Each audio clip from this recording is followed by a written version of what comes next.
We always have excuses.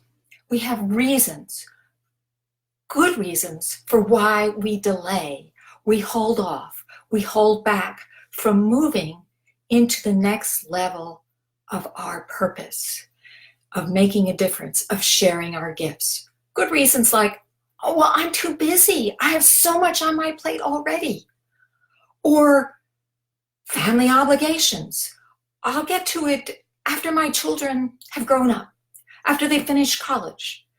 Well, after we get through the marriage. Well, I mean, after she's had her child, I need to be there for her child. There are always reasons. Oh, my parents, they're dying. I have to take care of them. Oh my gosh, my husband has just been diagnosed. I actually know 5 women, powerful women, who have been blindsided by a life-threatening illness, either for themselves or a family member. And it's so easy for us to put aside our lives and to dive down into that rabbit hole. I understand. I did a film series called Secrets of Life and Death about the seductiveness of that period of time. Now, I'm not saying that you should ignore it or that you should pretend it's not happening or just go on with your life as normal. There is a lot to learn from dealing with life and death issues. Also, you need to realize that sometimes it's long-term. It can last, this commitment to a family member who is dealing with a life-threatening illness, it can last for years. And you need to find a balance. You need to balance your needs with the needs of the person that you care about. I understand that that's difficult, especially if it's a spouse. And as I said, it is seductive to get involved in that experience because death and that life and death intensity, it's very seductive.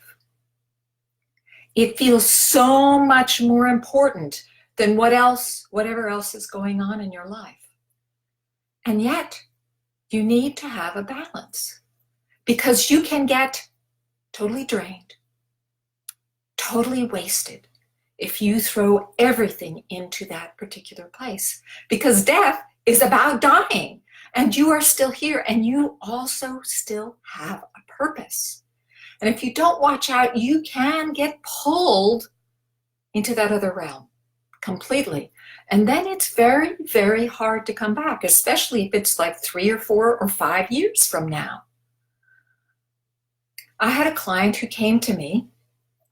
She was struggling with her siblings over the care of her aging parents. And she was very, very angry. We worked together and created space for her to get back to the things that she cared about, the things that filled her heart and filled her soul. And she was much more able to deal with her family issues. She came from a whole different place. She did not come from a place of anger. It's one of the things that I teach people who are caregiving is how to find that balance. If you don't take care of yourself, you cannot take care of the other person. And caring for yourself is more than just getting enough sleep or eating well. It's also about taking care of your soul, taking care of what feeds you spiritually, emotionally, intellectually. So I give you permission to do that. If that's hard for you, there may be reasons. As I said in the beginning, women are programmed to be caregivers, and you may have a particularly early childhood pattern that developed that taught you to put yourself aside. If you find yourself every time you try to move forward in your business or your goals or your mission, that something happens with your family members or some crisis happens, then you might want to take a look at that, because there may be an inner resistance that is holding you back. And the resistance is our own fear of stepping up and being fully powerful. We were taught as children not to be ourselves, not to be fully powerful. Well, parents don't want powerful children. They're difficult to deal with, aren't they? As adults, though, we need to reclaim that power. We need to find our true voice. You may need some help with that. I invite you to take a look at my website. I have a lot of information on caregiving, on facing death with open eyes. I did a 3-part documentary film series, Secrets of Life and Death, that asks the deep questions, not the superficial ones, but the deep soul-searching questions about how to live your life going through this phase of your life and how to utilize it, how to actually find the gifts that are going to feed your soul and help guide you where you need to go with your work. The other thing you can do after you look at my website is ask yourself, would you like to have a conversation with me? Can I help guide you in getting you into better balance between the demands of your life, the demands of your family, the demands of the people who call on your attention, and your own heart, soul purpose? To do that, all you need to do is go to www.meetwithdrmichelle.com. We can have a 30-minute introductory conversation. So I leave you with this question. How are you blocking yourself? How is resistance showing up in your life? Is it by being too busy? Oh my gosh, that's such a great way of avoiding what you really need to do, because you feel like you're being productive, but you're not. You're just spinning your wheels. And how do you know? Because your vision is still just a vision and it isn't manifesting. It's hard, it's difficult to tell the difference between what is important and what is not important, because most of us are listening to that inner child that's making sure that we don't take too many risks, because risks mean we might not be loved, we might be rejected, we might be alone, and that is scary for any human being. It helps to have an outside voice, an outside perspective that can see through our inner child's games. And by the way, she is pretty amazing. Not only does she have these thoughts that came from early childhood programming, but she's connected to the body. And the body, oh my goodness, this body has the capacity to really knock you out of the ballpark.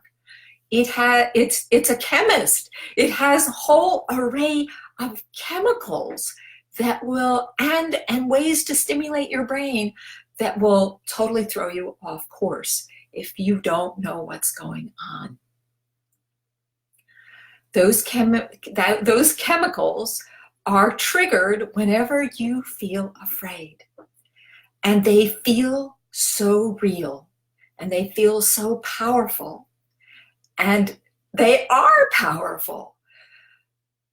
A neuroscientist, Antonio Damasio, writes in his book, Finding Spinoza, and I don't recommend this book. It is a very, very difficult book to read, but it has some amazing material in it. They did a study with a woman mapping the brain, and they put electrodes in one part of her brain, and it stimulated depression and she started talking about suicide. She started talking about how her life was worthless. And as soon as they stopped doing the stimulation to the brain, she came back to normal again. It was like it was never there at all. That's how powerful this body is. And when we're dealing with our family members, that connection, that desire to be of service, to have them love us, to have them just be dependent on us, it's very, very seductive. Again, you need to have balance. You need to take care of yourself, to take care of your soul. As you take care of your soul, you're actually taking care of the people that matter to you. You're also a role model, particularly for your children, about showing up for yourself. And that is probably the most important thing that you can convey to other people. To repeat, if you want to learn more, please check out my website, secretsoflifeanddeath.com. And if after that, or even before that, you would like to have a conversation with me to find out how I can support you in finding the balance in your life so that you can move forward to the next level, that you stop letting various things get in your way, have an introductory conversation with me at meetwithdrmichelle.com. Meet with Dr. Dr. Michelle with 2 L's.com. That's all for today. Until next time, be brilliant.